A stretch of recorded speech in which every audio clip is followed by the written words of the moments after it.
I want to start to say with a huge thank you to all involved. And I want to give a special shout out to the 13 outstanding Youth Advisory Group members who put their hands up to help shape this landmark report. Our appreciation to Jake Bradshaw, Alfred Burgeson, Alex Daigle, Carson Robinson, Gloria Livingston, Jamie Lee Keith, Jana Jendal Alrife, Katya Newman, Keely Grossman, Manvir Bungu, Sharon Keela, Simone Theriot, et Taylor Bentz-Koza.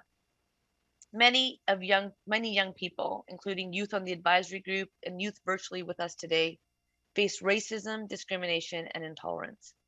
I've heard directly from youth say that they don't always have access to the resources and supports they need to live their most authentic lives and reach their full potential. Our government knows this needs to change. But I also know that youth have all the tremendous aspirations. You are full of passion and creativity. You're articulate and engaged. You're hardworking and determined. You have innovative ideas to build a more compassionate, more equitable, and more consciously inclusive Canada. What I know for sure is that whenever I meet young Canadians, I'm always impressed. I'm always energized by all you have to offer. You are resilient.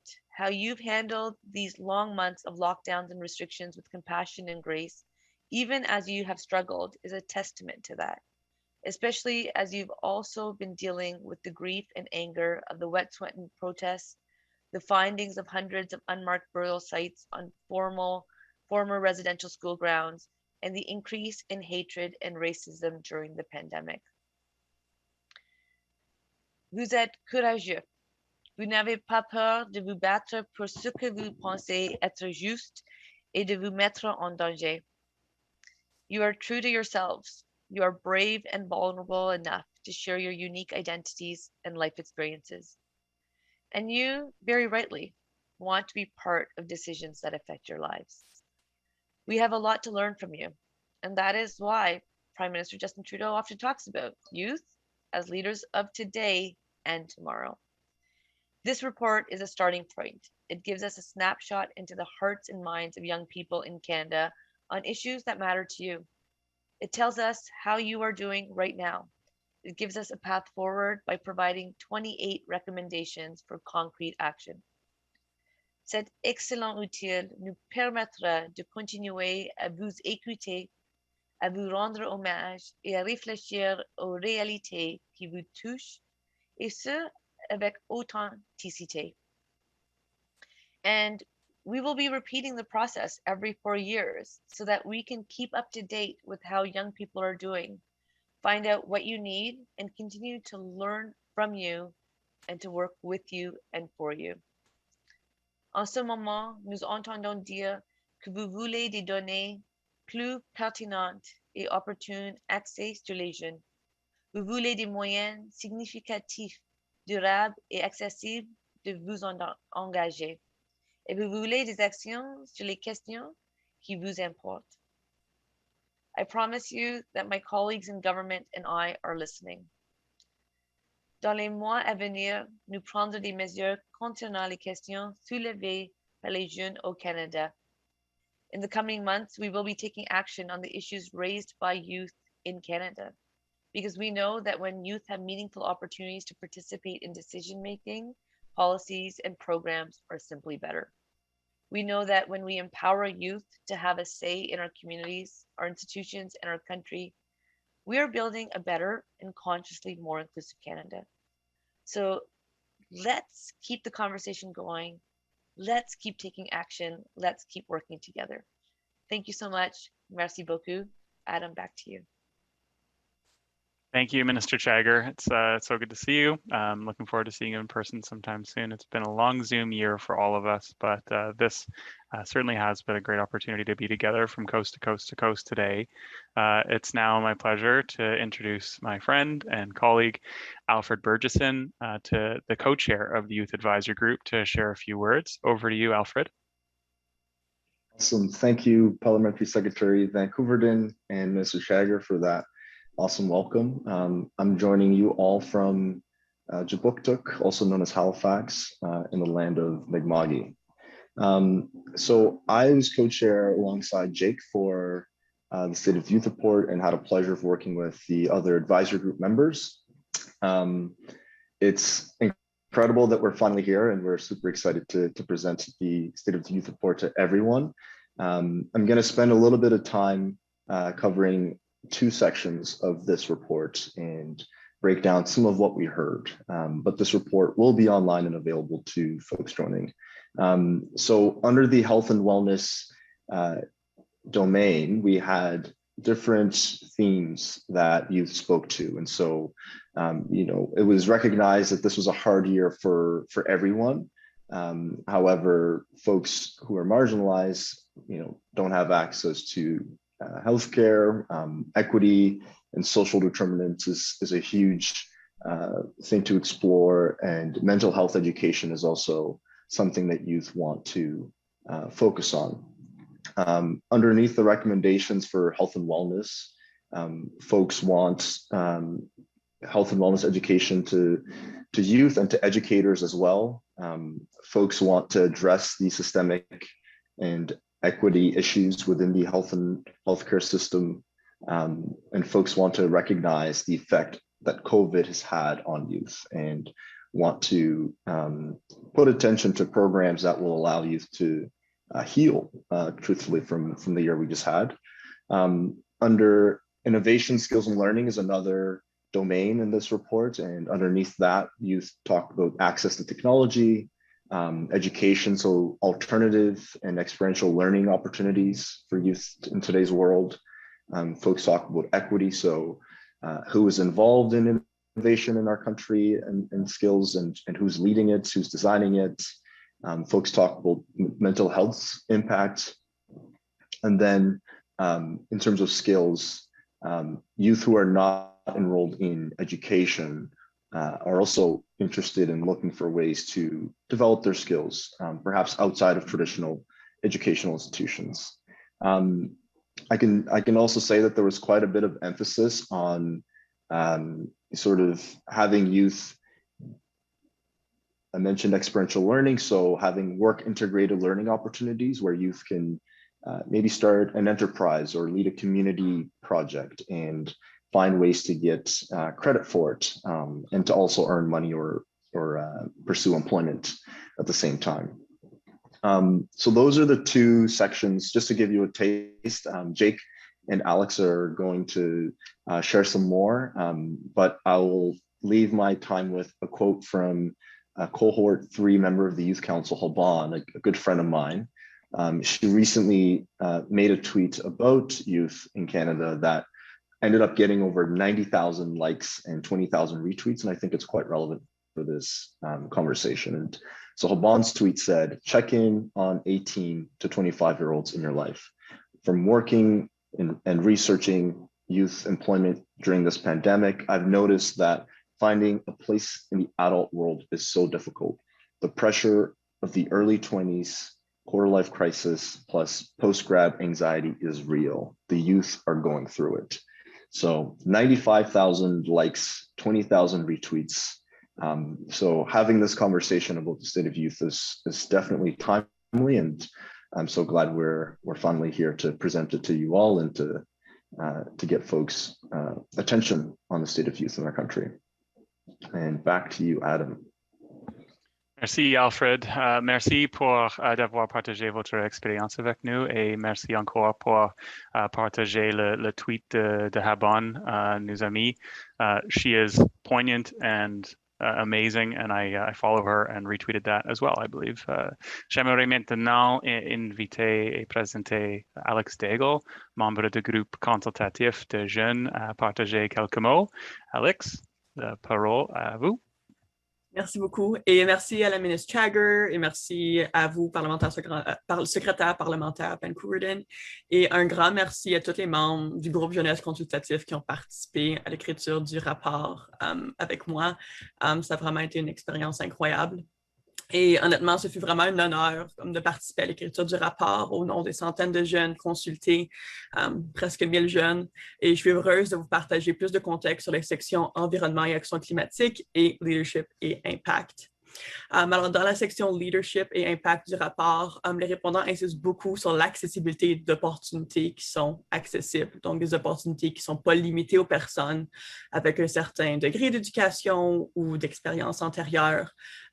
C'est vraiment important de reconnaître les différents types d'expériences vécues, les différents types de leadership qui existent.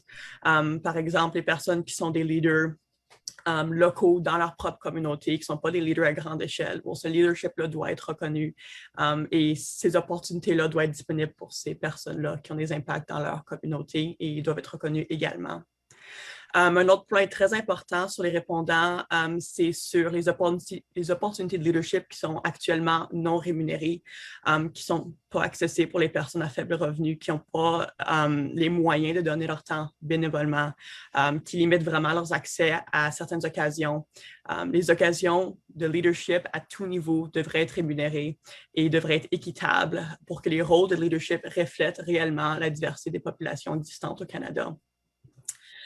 Les jeunes insistent aussi que les outils pour avoir accès aux opportunités devraient aussi être disponibles et accessibles. Alors, on parle d'accès à Internet, d'accès à des téléphones cellulaires, des plans de téléphones cellulaires qui sont abordables, et ça, peu importe où est-ce qu'ils se trouvent au pays, pour que ce soit réellement équitable, que les gens peuvent réellement avoir accès à des opportunités de leadership accessibles. Parlons maintenant de la section environnement et action climatique. Alors, les jeunes cherchent des actions importantes et concrètes dans le domaine de l'environnement et de l'action climatique de la part du gouvernement fédéral. Une première recommandation du rapport touche la mise en place de politiques de transition équitable ou Just Transition, afin de mettre en place des politiques environnementales équitables qui visent la réforme des industries polluantes comme l'industrie pétrolière, l'industrie des combustibles fossiles, vers des emplois verts. De plus, on parle de l'importance de l'accessibilité et de la reconnaissance du privilège actuel dans le domaine de l'environnement parce que c'est crucial. On parle par exemple du privilège d'être dans un endroit qui est moins touché par les changements climatiques. Il faut aussi reconnaître que les communautés marginalisées sont souvent ceux qui ressentent le plus les effets du changement climatique. Et c'est pour ça qu'on recommande fortement la promotion de la souveraineté autochtone dans notre rapport. C'est une de nos recommandations dans cette section-là. Ces communautés peuvent et devraient pouvoir décider comment intégrer leurs pratiques et leur culture dans la gestion de leur propre territoire. Finalement, c'est aussi crucial d'offrir aux communautés des opportunités de mettre en place des projets environnementaux dans leur région qui font la promotion de l'éducation et de la collaboration. Alors, on parle de projets de centrales solaires pour la communauté ou encore de centres de compost communautaires. Alors, ce sera des subventions, des opportunités disponibles pour ces communautés-là qui cherchent à mettre en place des beaux projets communautaires. Nous devons travailler ensemble pour limiter les impacts de la crise climatique qu'on voit actuellement et le gouvernement doit prendre des décisions pour le bien-être de la population et non au bénéfice des entreprises. Merci beaucoup encore une fois. Ça a vraiment été un honneur de participer à l'écriture de ce rapport-là. Et c'est vraiment juste un contexte des deux sections, mais j'encourage vraiment tout le monde à aller lire tout le rapport parce qu'il y a vraiment des recommandations exceptionnelles de la part du groupe. Et de retour à vous, au secrétaire parlementaire. Merci beaucoup, Alex. C'est toujours très, très inspirant d'entendre des jeunes qui font un travail incroyable dans leur communauté. That was amazing. Thank you so much, Alex. I'd like to now invite Jake Bradshaw, the other co-chair of the Youth Advisor Group, to share his reflections. Over to you, Jake. Thank you so much. Thank you so much for having me. Really excited to be here, calling in today from Toronto, which resides on the traditional territory of many nations, including the Mississaugas of the Credit, the Anishinaabe, the Chippewa, the Haudenosaunee, and the Wendat people. Today, I'm going to be talking about the employment section as well as the truth and reconciliation section. In the employment section, there were three main findings that we heard from young people. First, increasing cost of tuition and the rising cost of living has caused financial strain and pressure on young people. Second, there aren't enough jobs that exist today to meet the demand of young people who are entering the workforce.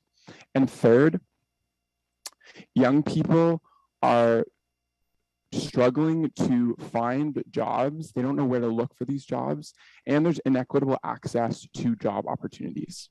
Our main recommendation in this section was to create an employment guarantee for young people that meet certain criteria and creating a centralized hub where these opportunities could live. One of the things that excited me about this section was to see a rise in entrepreneurship during COVID-19 as a result of jobs being canceled. Entrepreneurship has the power to solve social problems and create new jobs in our economy. And so I think we need to find a way to continue to promote entrepreneurship amongst youth and ride this wave. The next section that I'm going to talk about is the truth and reconciliation section. There were also three main findings in this section. First, young people have a sense of distrust and frustration with the Canadian government on behalf of previous unfulfilled commitments related to reconciliation. Second, young people believe that every reconciliation will only happen through the participation and cooperation of every inhabitant of this land. And third, young people are calling on the Canadian government to acknowledge the ongoing impact of colonization and make reconciliation a top priority agenda. One of the things that stood out for me in this section was hearing from youth who lacked an Indigenous education in their school system and curriculum. This was something that I did not learn about in school, and this needs to change. I have so much to learn when it comes to reconciliation, and we have so much to learn as a country. And I believe that Indigenous education in our school system and these types of conversations are important for us to move forward. Thank you so much.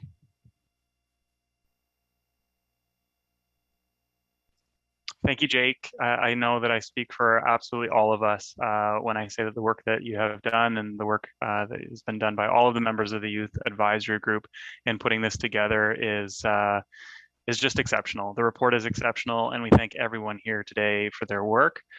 So it's now an opportunity to open the floor up for a discussion between Minister Chagger and our Youth Advisory Group representatives on their experience in working on this report and to chat about some of the challenges that youth are facing today. The questions can go in either direction. I think it could and should be an open conversation and a good dialogue.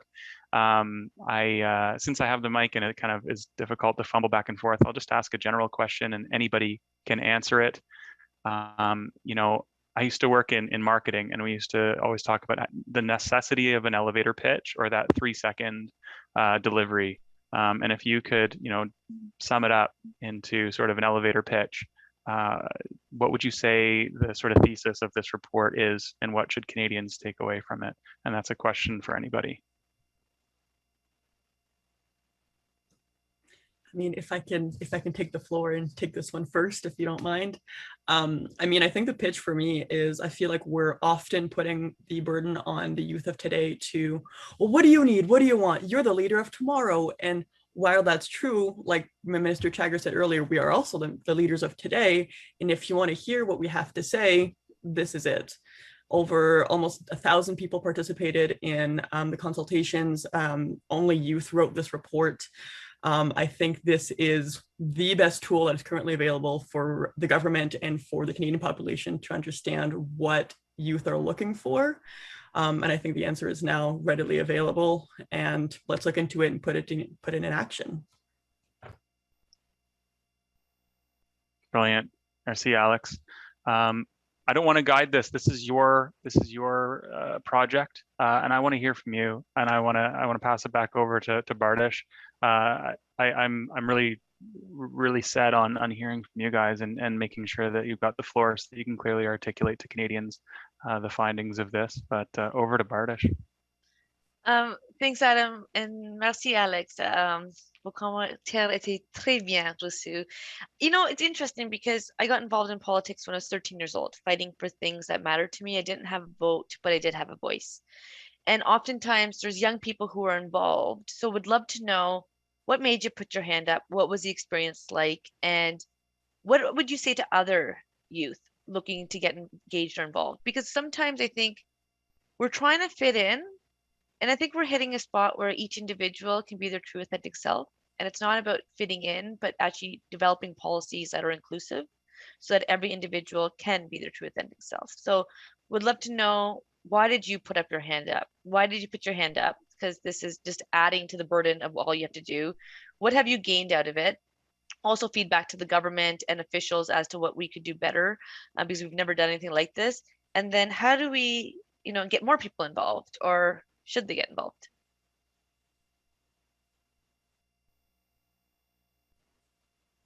I can start, go first. In terms of why I got involved, I really jumped at the opportunity to work with young people from across Canada and have my voice heard in terms of policy. I think that most young people, who are given that opportunity will be really excited by that idea. So it was kind of a no-brainer. It was never a, oh, do I think I should do this? It was always pretty clear to me. I learned so much throughout the process from my fellow advisory report members, from our meetings, from Indigenous elders that joined our conversations. And it was such a great learning opportunity for me to learn about policy, to learn about collaboration, to learn about communication. And there's really a lot that I gained from it. In terms of how to get involved, I think it would be great to create more opportunities like this and find a way to ensure that young people are aware of them. I think in this process, the call went out to organizations themselves to nominate youth. So it would be great, I think, to open it up further to any youth who is interested in putting up their hand, just to ensure that we're getting any Canadian who's interested involved in the process. Oh, that's brilliant, Jake. I think that's, it's so important that this platform grows. I have a question specifically for Alfred, and I'm just curious if anything surprised you through this process, if any of the respondents or results took you aback, or I think you're a guy that keeps a pretty open mind, so I'd be surprised if you were really, really shocked, but I'd love to hear if you were, what kind of raised your eyebrows. Great question. Agree with lots of what's been said so far. I'm not sure I was surprised, but I was, in terms of on the youth side, I was, I guess, pleasantly surprised by how open and honest youth were about lack of education when it comes to Indigenous, learning about Indigenous peoples in Canada, and sort of the push to say, we want to learn this. Like, this should be something that every child in Canada should have a better understanding of. So not necessarily surprised, but I guess I was really happy to see that reflected in the insights that were shared. And going back to some of what Jake was pointing about, like, this is something that the federal government has done in partnership with youth, led by youth. And I think for youth who are tuning in and listening to this or reading this report, to ask the questions, what is your local government doing, municipally, provincially? Have they done something like this? Are they paying attention to this? Perhaps you can use this as a way to start a conversation in your community at a municipal or provincial level and at a federal level with your MP. I mean, I'm just ecstatic that we're here and that it's at a point now where youth can actually use this, and policy folks across the country can use this as well to inform programming and decisions that are made in the future. So I'm very happy. No, we can tell, and we're ecstatic as well, because this really is an informed and informing document, and it's a living and breathing entity as well. And I think groups and documents like this, they need to be interesting, but they need to start conversations too, right? They're never complete in that sense. I think it needs to continually evolve. And if this conversation can continue, I think it's definitely done its job. And here in Milton, I have a youth council that's very active. They provide me with lots of great insights, but they're in that blurb form. They're like reading, it's like Twitter, right? It's just like, do this, do this, do this. And something like this is cohesive and a little bit more formal. So couldn't agree more. Alex, I saw you nodding along a lot, and I thought that maybe there's a possibility that you had a reflection on something that maybe surprised you or took you aback a bit. No, similar to Albert, I think I was I was pleasantly surprised to see that my experience, like through the pandemic, the openness of folks through mental health or through like Indigenous education, I think that was amazing that like the youth, the participants are able to be like vulnerable enough to share those thoughts and feelings, especially regarding mental health during the pandemic, which has been hard on everybody. But I think I was really surprised by just, yeah, how much it resonated with me and how much the experiences were similar to mine, but also very different to mine. Like for the environment and climate action, we're talking about communities that have only just started implementing recycling programs. So I think we're seeing that like we forget that Canada is such a big country and experiences are so vast, which means that accessibility is still such a concern for so many folks. Because if you're looking at marginalized communities or anybody living outside of urban centers, the reality is vastly different. And I think we often forget about that.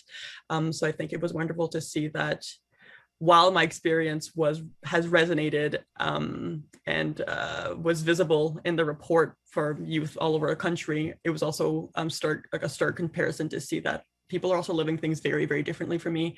And how can we include that in the report to make sure that it's truly representative? So it was really informative to go through all of the quotes and all of the comments. And hopefully the report is representative of that. Alex, I just want to say thank you for actually representing and bringing up the diversity of youth voices and the diversity of our country. I think oftentimes, the narrative is there of, I don't agree or they don't speak for me, but we want to represent more young people's voices. We want youth to be engaged. And I think that's where this report, as Adam had mentioned, it's an evergreen document. But now we actually have a marker as to where our young people are at, what are young people expecting, and how do we get more people engaged. So I think it's really important to acknowledge our own realities, but also the realities of those around us, what we have in common and what's not the same, and to validate that each individual's experience is theirs and it's okay. And I want to really give a shout out to all Youth Advisory Group members and participants for working with the Youth Secretariat. We've never had a Youth Secretariat in Canada, but we do have one now. It's because Prime Minister Justin Trudeau was the first full Minister of Youth, because your voices need to be represented. We have a commitment and are well on way to hit the target of 75% of Crown corporations having at least one young person at the decision-making table, at their board table. And what I've been seeing in my community here in the Waterloo region and surrounding areas is people are saying, should we have a youth member on our advisory board? Yes, you should. Should we be engaging young people? Yes, we should. Where do we find young people? Well, young people are everywhere.